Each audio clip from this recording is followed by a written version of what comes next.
So student, today we are moving to our third problem of our cash budget. इससे पहले हमने तीन problem जो थी सेल्स बजट की देखी थी। आज हम थर्ड प्रॉब्लम कैश बजट के ऊपर आ गए हैं। प्रॉब्लम क्या बोल रही है हमको? प्रॉब्लम बोल रही है a firm furnish you the following details and seeking your advice for arrangement, आगे इसमें लिखा हुआ है for arrangement of funds for the period of August to October 2020। कहना है कि यहाँ पे फंड्स बताएं कि फंड्स का अरेंजमेंट अगर फर्म को करना पड़े तो वो कितना करना पड़ेगा इस पीरियड के दौरान जिस पीरियड का आप कैश बजट बना रहे हैं। ये पीरियड में मैंने यहाँ पर तुम लोगों के सेल्स परचेज और वेजेस दे रखी हुई हैं। जून के लिए सेल्स परचेज वेजेस हैं, जुलाई के लिए, अगस्त के लिए, सितंबर अक्टूबर के लिए सेल परचेज वेजेस दे रखे हैं। सेल परचेज वेजेस के अंदर मैंने चेंज नहीं करा है, मंथ्स के अंदर मैंने चेंज नहीं करा है, क्योंकि हमारा मेन पर्पस यहाँ से स्टार्ट होता है कि ये वाली चीज़ों को हम जो है समझ सकें। वहाँ तो कोई भी फिगर लिखी हो यहाँ पर, इससे हमें कोई इफेक्ट नहीं पड़ेगा, मेन इफेक्ट जो है यहाँ से पड़ेगा। तो मैंने पहले ही जो चेंज यहाँ पे दिखा रहा हूँ तुम लोगों को, वो सेल्स के रेस्पेक्ट में दिखा रहा हूँ। सेल्स से हमारे डेटर्स बनते हैं, वो भी अगर उधार वाली बिक्री हो रही हो, यानी क्रेडिट सेल अगर हो रही हो तो। सबसे पहले इसके लिए कह रहे हैं पहले सेंटेंस में 25% of the sales are realise in cash.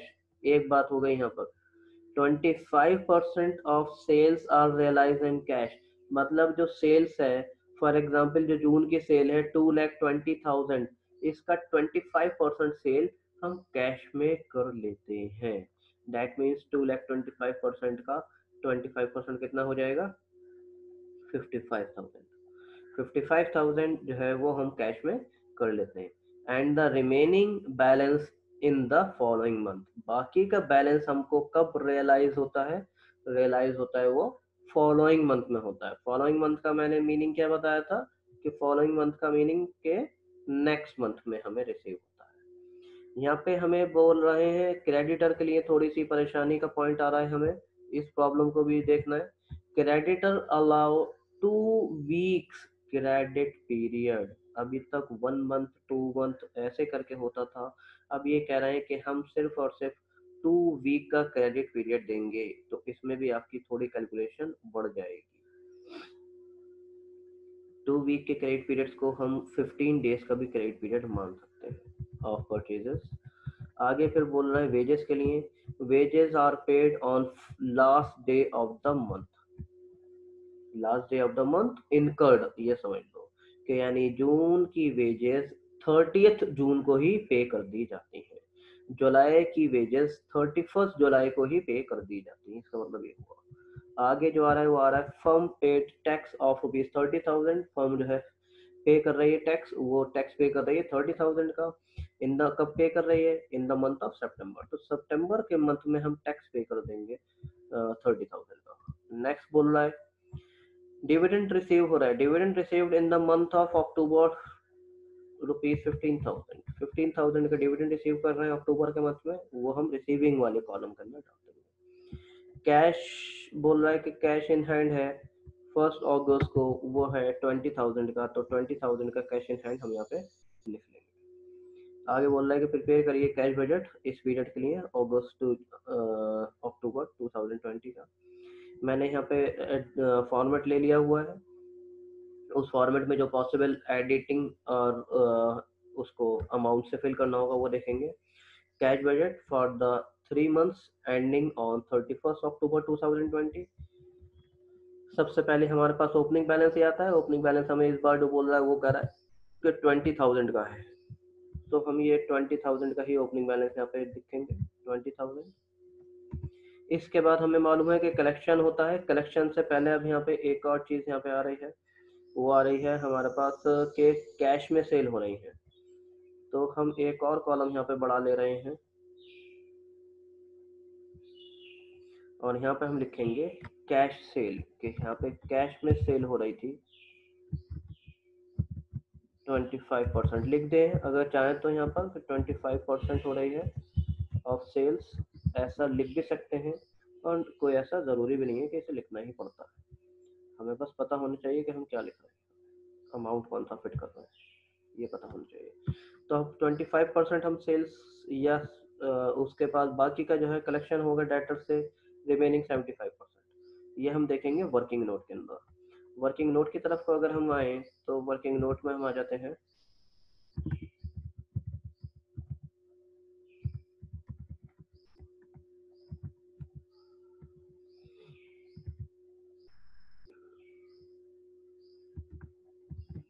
Sales जून, जून की सेल्स है 2,20,000। 2,20,000 के अंदर अब हम देखेंगे कि पेमेंट कैसा हो रहा है। 25% जो है वो बोल रहा था, 25% कैश। 25% कैश को हम अलग कर देंगे, डैट मीन्स कि हमारे पास 25% हो गया 55,000।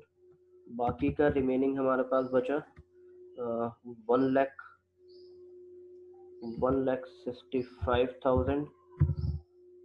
ये हो गया रिमेनिंग। रिमेनिंग सेल भी लिख सकते हैं इसको, या फिर 75% सेल भी लिख सकते हैं। ये रियलाइज होगा, रियलाइज होगा। ये कब रियलाइज होगा? ये रियलाइज के लिए हम पॉइंट में देखें कि हमारे पास पॉइंट क्या कर रहा था। इसके लिए कह रहा था कि remaining sale, remaining balance in the following month, यानी बैलेंस जो जाके रियलाइज होगा वो रियलाइज होगा फॉलोइंग मंथ। फॉलोइंग मंथ में यानी जून वाली का बैलेंस रियलाइज होगा जुलाई में।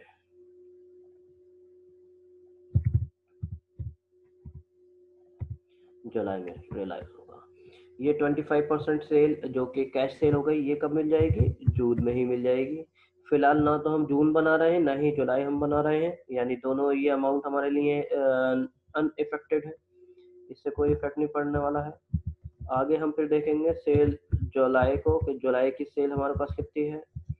जुलाई की सेल हमें बता रहा है कि 2,40,000 की सेल है। 2,40,000 की सेल हम जुलाई में ले आएंगे।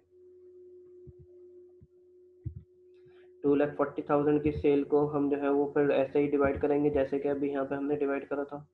25% कैश में, 25% कैश में, डेट मीन्स के कितना हो गया हमारे पास? 50 60,000।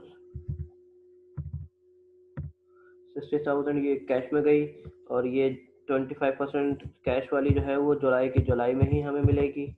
बाकी का बैलेंस जो आ रहा है वो बैलेंस रह जाएगा हमारे पास,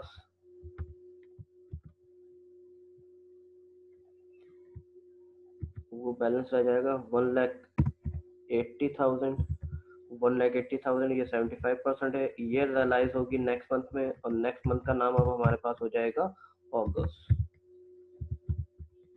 जुलाई का, क्योंकि नेक्स्ट मंथ क्या मिलेगा? अगस्त। इसके बाद हम आ जाएंगे सेल अगस्त की। तो हम देखेंगे कि अगस्त की सेल कितनी दे रखी है क्वेश्चन में। क्वेश्चन में हमने देखा तो अगस्त की सेल हमें दे रखी है 2 लाख।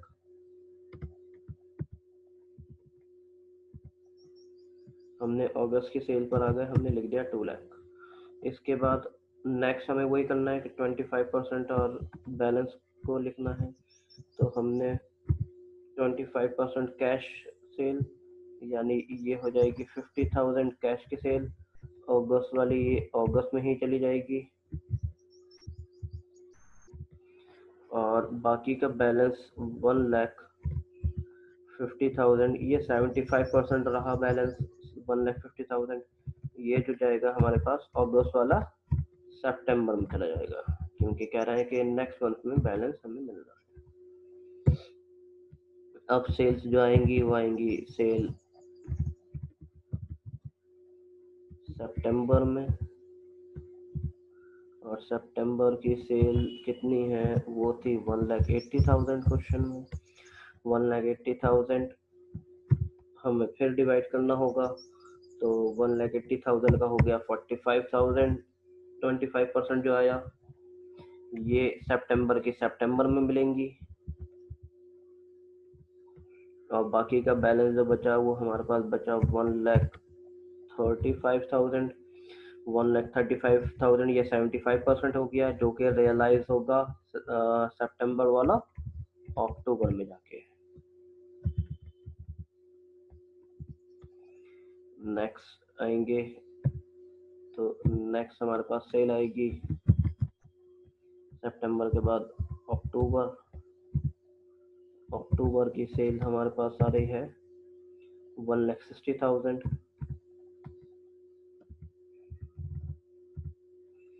1,60,000 और यहाँ पे 25,000 देखेंगे 1,60,000 का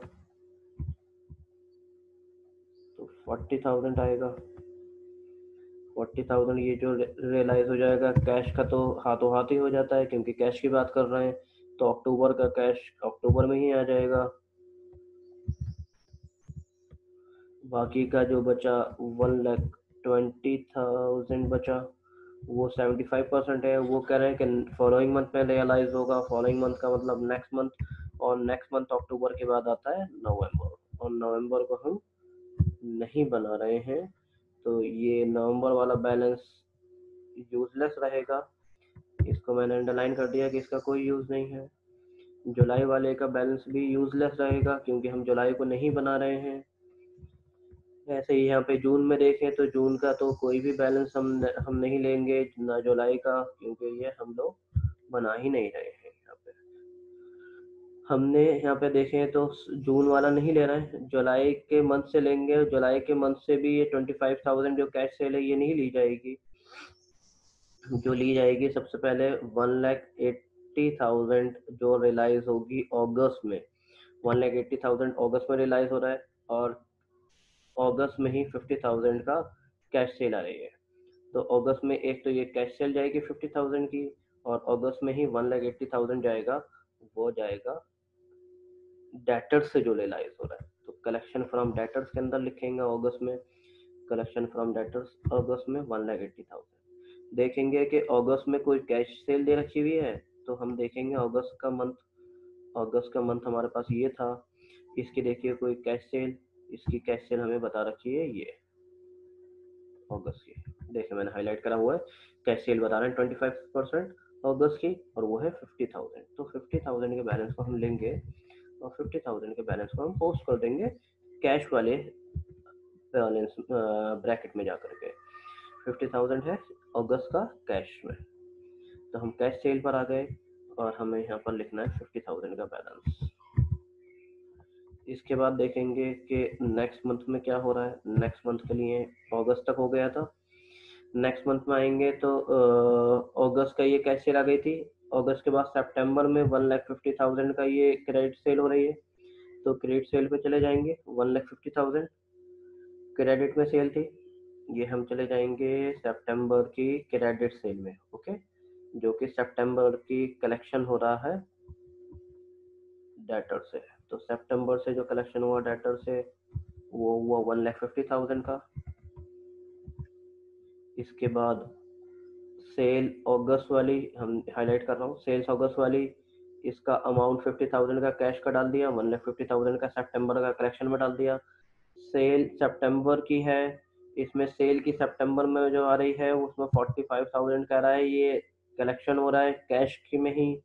तो सितंबर में चले जाओगे, कैश कैश लिखा हुआ है यहाँ पे देखें लिखा है कैश, तो हम कैश में भी पहुंच जाएंगे और लिखेंगे कैश वाले में सितंबर, और कैश का कलेक्शन देखें कि ये हम सितंबर के मंथ में आ गए और ये हमारे पास था कैश, और हम कैश वाले में ही 45 लिख कर गए। नेक्स्ट आता है फिर अक्टूबर। अक्टूबर के देखिए कोई से कैश सेल है तो अक्टूबर में आ जाए। अक्टूबर में ये देखें अक्टूबर की सेल है। अक्टूबर के लिए यहाँ पे फिर हमसे कह रहा है कि ये अक्टूबर की कैश सेल को ये कह रहा है कैश सेल 40,000, तो हमने कैश सेल ले लिया और अक्टूबर में हम कैश सेल ये लिख करके आ गए। और इसके बाद देखें अक्टूबर के नाम, अक्टूबर वाले में तो यहाँ पे अक्टूबर और बाद का ये जो है ये नवंबर है, नवंबर हम ले ही नहीं रहे, अंडरलाइन कर दिया था मैंने। यहाँ पर आ रहा है अक्टूबर का ये बैलेंस जो अक्टूबर में रियलाइज हो रहा है 1,35,000 हमारे पास डेटर से रियलाइज हो रहा है। तो हम कलेक्शन फ्रॉम डेटर्स लिख देंगे 1,35,000 अक्टूबर में हमने लिख दिया कलेक्शन फ्रॉम डेटर। इसके बाद क्रेडिटर का पॉइंट बाद में देखेंगे और कोई रिसीविंग है, और कोई रिसीविंग, ये वेजेस का पॉइंट ये भी पेमेंट का है, पेमेंट वाला बाद में डालेंगे। फर्म्स के टैक्सेस ये भी पेमेंट का है, बाद में लिखेंगे। डिविडेंड रिसीव्ड कह रहा है कि डिविडेंड रिसीव्ड हुआ 15,000 का अक्टूबर में, तो हम जो है वो डिविडेंड रिसीव्ड ले लेंगे और डिविडेंड रिसीव को ये यहाँ पर अगली रिसीविंग में लिख देंगे। मंथ कह रहा है हमको 15,000 रिसीव हुए अक्टूबर में, तो अक्टूबर में ही आ जाओगे, ये रहा हमारा अक्टूबर, और अक्टूबर में ही हम लिख देंगे 15,000। यहाँ पे कुछ रिसीविंग नहीं है, चाहो तो इसको ब्लैंक छोड़ दो, चाहो तो इसको डैश लगा दो। अब रिसीविंग के नाम से हमारे पास कुछ नहीं आ रहा है, अब जो आ रहा है वो हमारे पास पेमेंट्स आ रहे हैं। एक पेमेंट का नाम सबसे आसान जो है वो हमारे पास है टैक्स पे कर रहा है फर्म, टैक्स का पेमेंट हो रहा है 30,000 का, तो हम भी ये 30,000 का जो था वो टैक्स पेमेंट करा देते हैं। इसका मंथ है सितंबर, तो सितंबर के मंथ में आ जाओ और पेमेंट वाले कॉलम में जा करके पेमेंट ऑफ टैक्सेस हम यहाँ पे कर देंगे। पेमेंट ऑफ टैक्सेस मंथ है सितंबर का 30,000, ये 30,000 का हमने पेमेंट की तरफ आ गए। इसके बाद हम देखें तो मशीन की इधर बातें नहीं हो रही है, तो मशीन यहाँ से हटा देंगे। अब जो बचा हमारे पास वेजेस बची हैं और क्रेडिटर बचे हैं, तो वेजेस का भी पॉइंट आसान सा है, वेजेस के ही पॉइंट को पहले कर लें। वेजेस के लिए हमसे कह रहा था wages are paid on the last day of the month, यानी हमारी वेजेस जिस मंथ की हैं उसी मंथ की लास्ट डे को हो जा रही है। तो हम जून की पेमेंट जून में, जुलाई की पेमेंट जुलाई में, अगस्त की पेमेंट अगस्त में, सितंबर की सितंबर, अक्टूबर की अक्टूबर में। हम बना रहे अगस्त से, तो अगस्त से हम शुरुआत कर देंगे 20,000, 25,000 और 25,000। तो मैं इन्हीं चीज़ों को ले ले रहा हूँ वेजेस में, 20,000,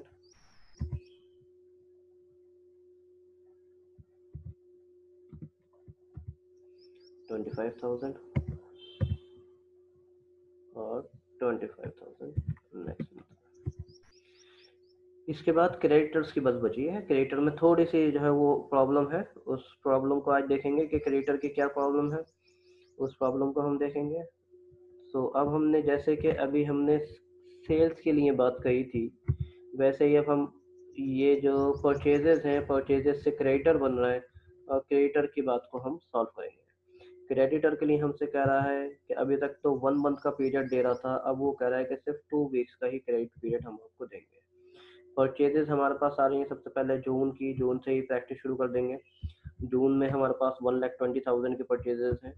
चलिए आ जाते हैं वर्किंग नोट नंबर 2 पर। ये तो 1 था हमारे पास, वर्किंग नोट 1।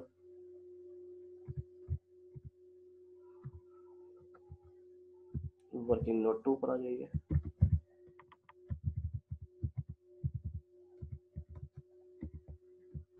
वर्किंग नोट 2 पे हम आ जाएंगे और हम इसके लिए जो है करेंगे परचेजेस का लिखेंगे पेमेंट टू क्रेडिटर कैसे हो रहा है।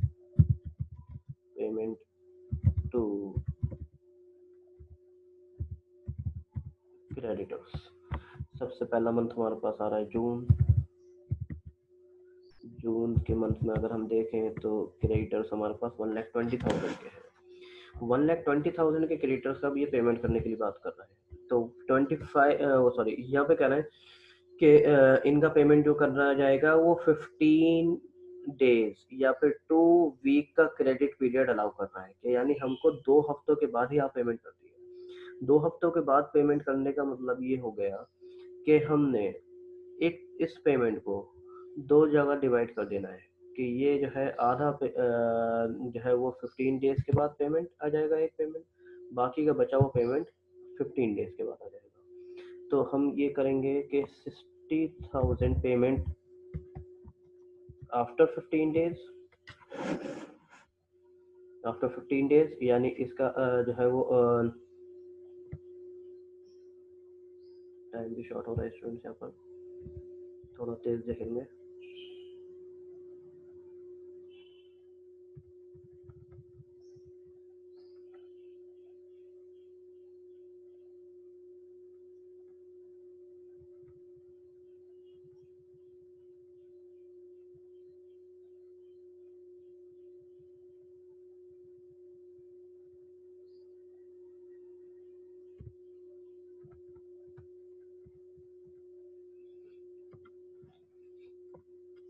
हम्म,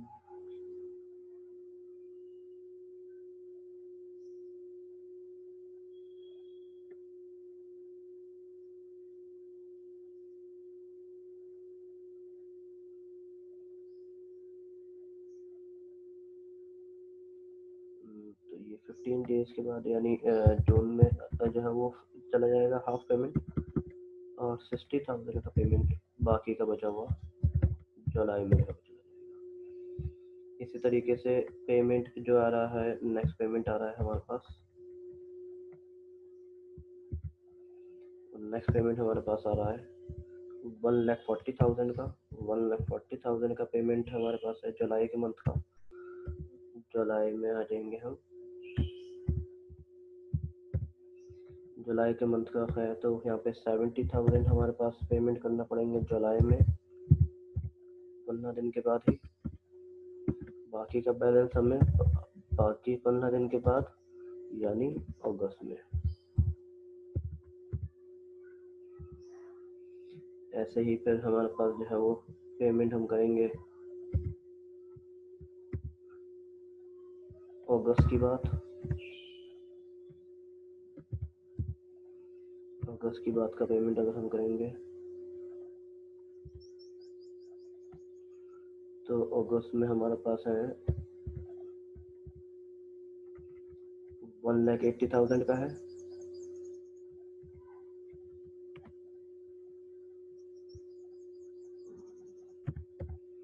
1,80,000 का पेमेंट है। इसमें जो है 90,000 अगस्त में पेमेंट रहेगा। बाकी का बैलेंस 15 डेज के बाद यानी सितंबर में आ जाएगा। फिर पेमेंट सितंबर में देखेंगे कि सितंबर में कितने का जो है वो पेमेंट करना है हमें।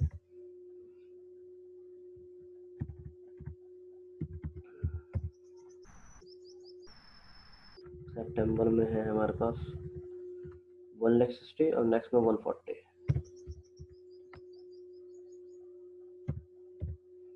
तो 1,60,000 में 80,000 का पेमेंट सितंबर में रहेगा। बाकी का बैलेंस 80,000 अक्टूबर में जाएगा।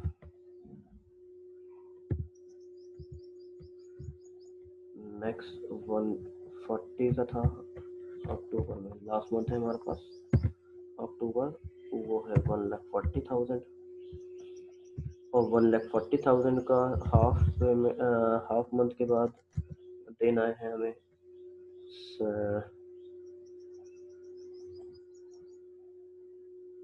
सितंबर में ही रहेगा वो यानी। और 70,000 बाकी का, सॉरी ये सितंबर नहीं था, ये अक्टूबर था।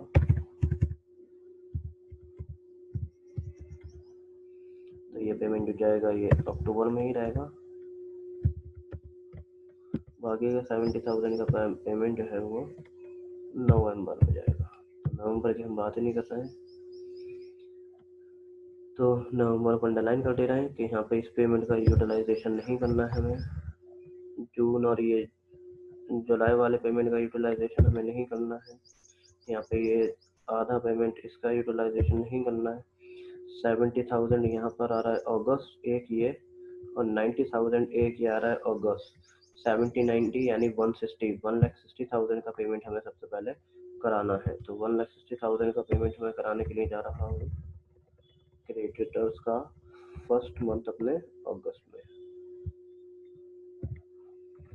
इसके बाद अगस्त के बाद सितंबर पे आए। सितंबर में अगर आएंगे तो सितंबर में 90,000 एक है बैलेंस और एक 80,000 का बैलेंस है। तो ये हमारे पास हो गया 9,817 यानी 170 का बैलेंस हो गया हमारे पास सितंबर में।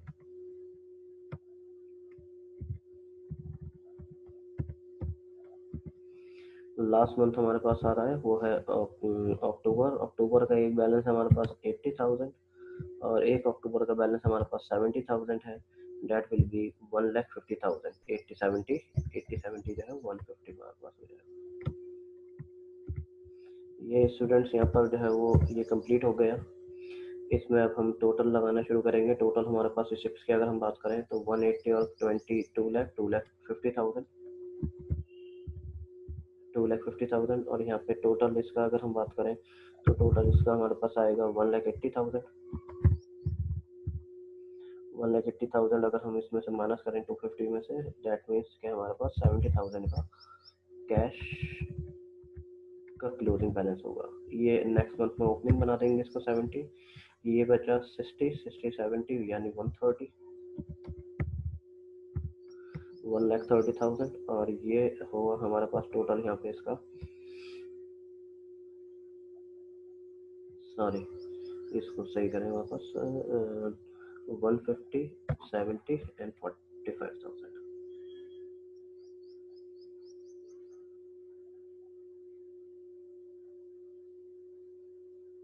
1,50,000 प्लस 45,000 प्लस 70,000, 2,65,000 हो रहा है ये।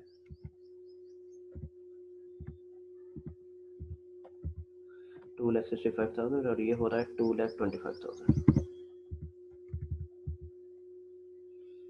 2,25,000 का ये बैलेंस हो रहा है। दैट मीन्स कि हमारे पास अब जो क्लोजिंग बैलेंस आया वो 40,000 का आया। 40,000 क्लोजिंग बैलेंस यहाँ पे हम ओपनिंग में डाल देंगे 40,000। यहाँ पे अब हमारे पास बैलेंस जो आएगा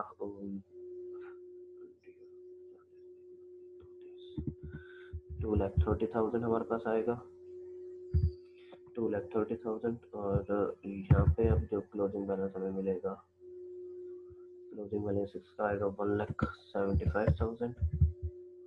1,75,000 से माइनस करा तो हमारे पास 55,000। सो स्टूडेंट ये क्लोजिंग बैलेंस आ रहा है। अगर हम फंड्स की रिक्वायरमेंट अगर देखें तो हमारे पास ये क्लोजिंग बैलेंस आ रहा है। किसी भी मंथ में नेगेटिव बैलेंस नहीं आया है। नेगेटिव बैलेंस नहीं आ रहा है इसका मतलब यह है कि हमें बोरो नहीं करना पड़ेगा। कम से कम किसी भी मंथ में हमें बोरो नहीं करना पड़ेगा। हमारे पास पॉजिटिव बैलेंस मिलना है सारे मंथ में। स्टूडेंट्स मैं यहाँ पे एंड कर रहा हूँ अपने क्वेश्चन को। आपकी जो क्वेरी है आपके एंड से, वो आप अपने एंड की क्वेरी मुझे बता सकते हैं और मैं चाहूँगा कि सभी